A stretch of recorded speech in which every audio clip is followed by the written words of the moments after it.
Hi guys, happy Homebrew Wednesday for Wednesday, August 12th, 2015. First of all, I would like to give a shout out to my older brother Sean and wish him a happy birthday. His birthday is tomorrow, so happy birthday, Sean. Okay, so tonight we're going to go back and revisit my flavored ciders. This is a raspberry cider. It's been out of the fridge for a little bit. It's got a little condensation on it, but we'll go ahead and crack it open. Nice hiss, and we'll pour it into a glass here. It's got some carbonation on it.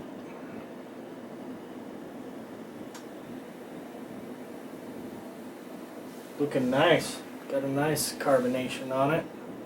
You can see that it's nice and clear. Steady stream of carbonation coming up.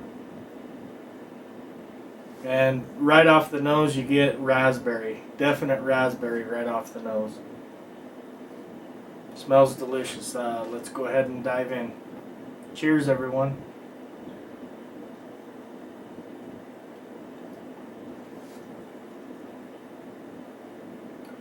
Yeah, that's aged really nice. The weird twang that it used to have is gone out of it. So yeah, that's turned out real nice after letting it age for a while. Let's see, we bottled it on October 18th of last year, so it's been sitting almost a year. Not quite, but almost. But it's turned out to be pretty nice.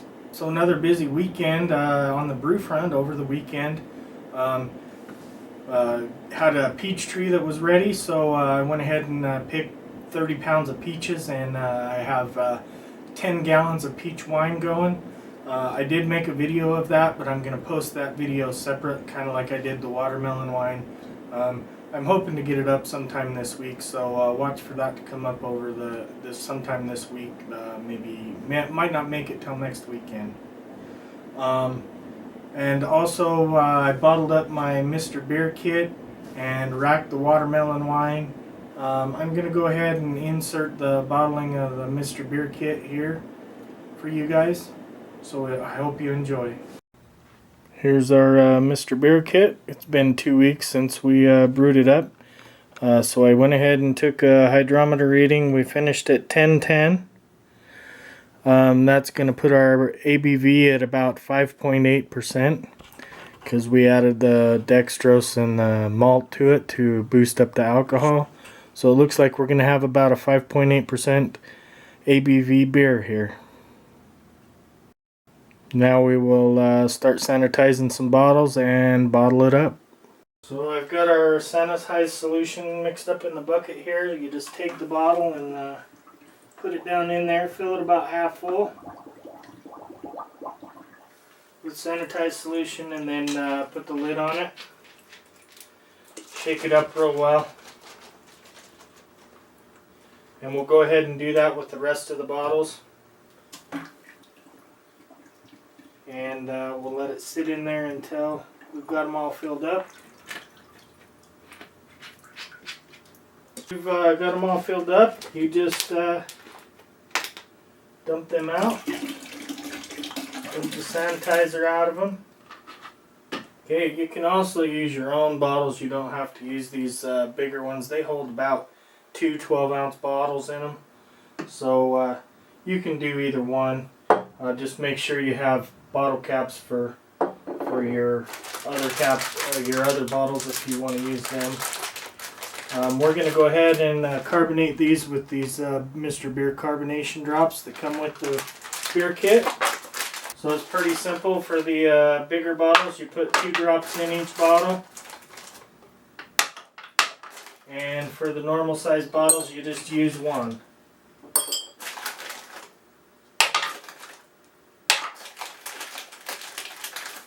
ahead and make sure you get those in every bottle that you have sanitized. And then we will just fill the bottle. We'll fill it up to about halfway up in the neck. You want to leave some room in there, but not too much. So we'll go ahead and just fill that up. You want to try and keep it running down the side so it doesn't get too much oxygen in it.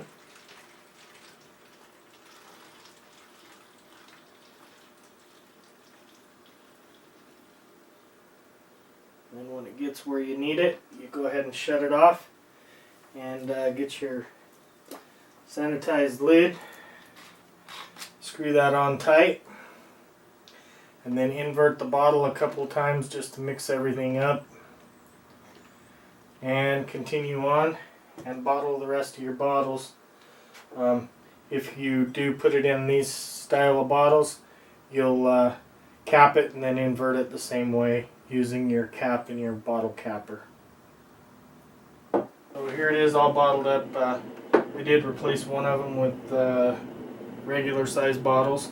That would make up one bottle. So you end up with 11 750 milliliter bottles, or you'd get 22 regular bottles depending on how you bottle it. But now we'll just let it sit for a couple weeks and carb up. You'll be able to tell by squeezing the bottle. When it gets nice and firm, it'll be ready to drink. So we'll do a tasting on that once it's complete. There's a look at the watermelon wine, how it's coming along. I know the lighting's not the best, but I like to keep it in the dark as it's aging and finishing fermenting, but there's a peek at it.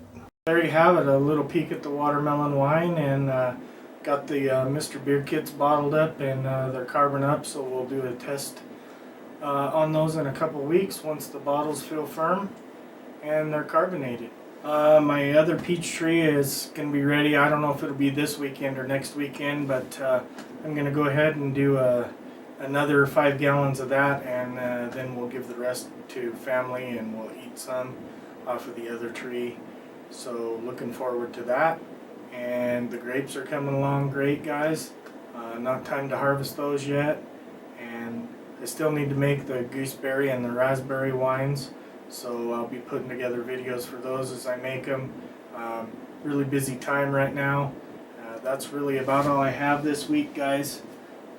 Just a few short updates for you. So until next time, remember, there's always time for a glass of wine. Cheers.